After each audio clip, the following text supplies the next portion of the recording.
We're about 6 months into the new year. How you doing on those New Year's resolutions? Are you staying on track with your diet, or have you given in a couple of times? Have you fallen off the wagon, but have you gotten back on? That's what's important, because everybody will stray every once in a while, because you'll have those pangs. Okay, you'll have those desires to stray for a minute, but how can you control those cravings for comfort foods? Okay, something stressful in life might come along and you might fall back into old habits where it's like, oh, I just really need a pint of ice cream in order to get through this. No you don't, but how do you stop yourself from falling back into those old habits? When it comes to our eating habits, many of us turn to food for stress relief or as a reward, but take note of the first impulse is to open the refrigerator whenever you're stressed, upset, lonely, bored, or exhausted. If you're an emotional eater, to feel powerless over your food cravings. The urge for comfort foods hits. Craving can consume us. After indulging, we feel worse than before. Not only does the original emotional issue remain, but now there's a serving of guilt for dessert. Ugh. And those bad feelings can compel us into another escape to emotional eating. A never-ending cycle of defeat. The way out: replace emotional eating with mindful eating. Aha, wait, what? Okay, so if you've never made room for a sweet treat after overeating a big meal because you're feeling down, or spooned down half a carton of ice cream, you've experienced emotional eating. Okay, a trigger may be any external event or thought that stirs feelings you wish to avoid. Eating junk food to fill emotional needs rather than our stomach is often an example to fill an emptiness inside of us. We may feel depressed, guilty, or anxious, and eat as a way to cope with the feelings. Using food as an emotional pick-me-up or to celebrate isn't a bad thing, but eating as a primary emotional coping mechanism can feed an unhealthy cycle. Yup. Sugary foods operate on the same neurotransmitter pathways as cocaine. Both trigger the reward centers in the brain. That's why both makes us feel a certain sense of happiness. Wouldn't know, haven't tried coke, but apparently same brain centers.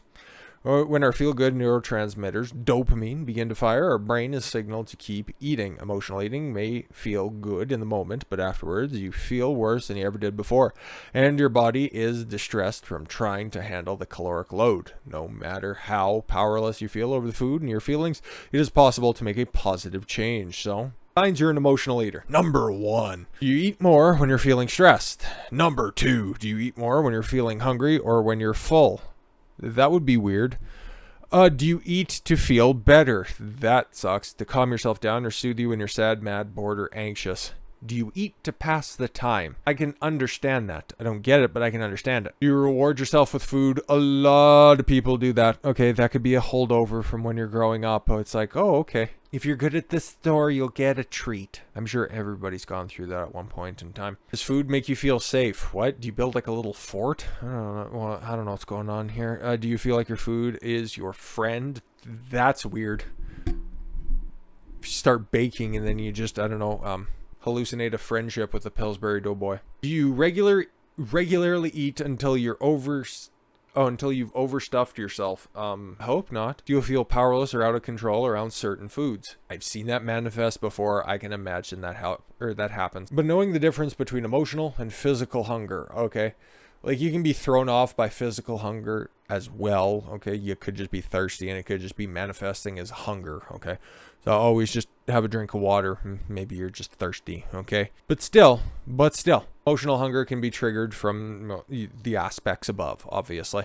Emotional hunger often leads to mindless eating. Before you know it, you've eaten a whole bag of chips without really paying attention or fully enjoying it. When you're eating in response to physical hunger, you'll typically be more aware of what you're doing. Emotional hunger isn't satisfied once you're full. You just keep wanting more and more and more until you try to fill that void, and it's just never going to work, okay? There's not enough chocolate in the world to just replace loss. It sucks, but to be a little bit more productive. How about that?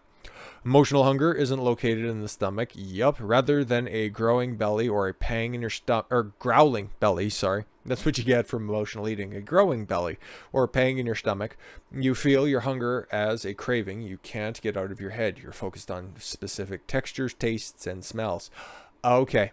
Emotional hunger often leads to regret, guilt, or shame. Yeah, you feel like you're doing good, and then, oh, I'm doing so good, that means that I can just have a slice of cake. You know, my clothes have been feeling a little looser lately, and that's totally fine. That means that I'm on the right path. And then you have a slice of cake, and then you realize that, oh shit, I just set myself back a week. Oh darn. And then you just continue the cycle once again. So identify those triggers. Okay, what sets you off down that path? Okay, I gave you one example. So what about stress eating? You ever notice how stress makes you hungry? Not really.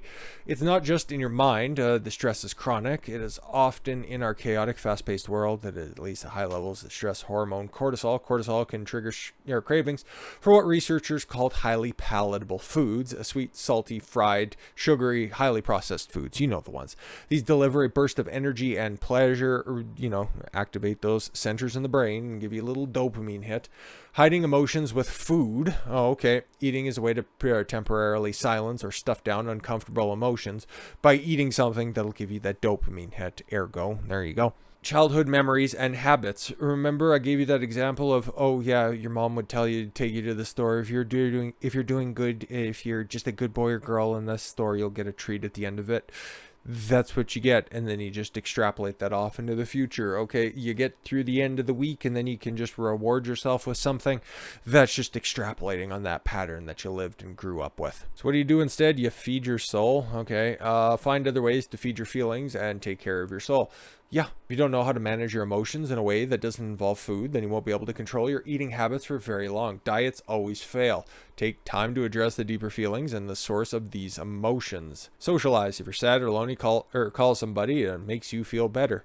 Or if those people are making you feel bad, don't call them. Contribute. Do something for the sole purpose of brightening someone's day. Yeah, fair. Fill your time up with something instead of just nothing.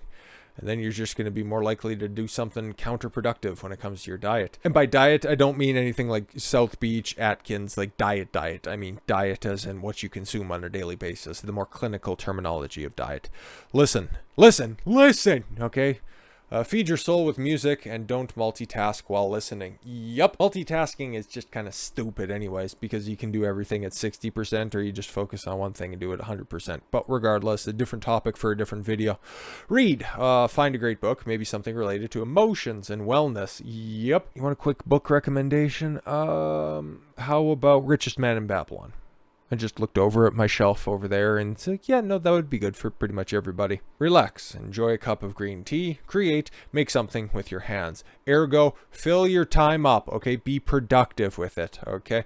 And if you're hungry, you know what? Replace the bad option with the good or at least better option. How about that? Fill yourself with nature. Press the pause button. Digest your feelings, all of them. Yep, don't try to cover them up, okay? It's like that old analogy, have something bothering you instead of just, having a dog mess on the floor and then just covering it up with a piece of newspaper.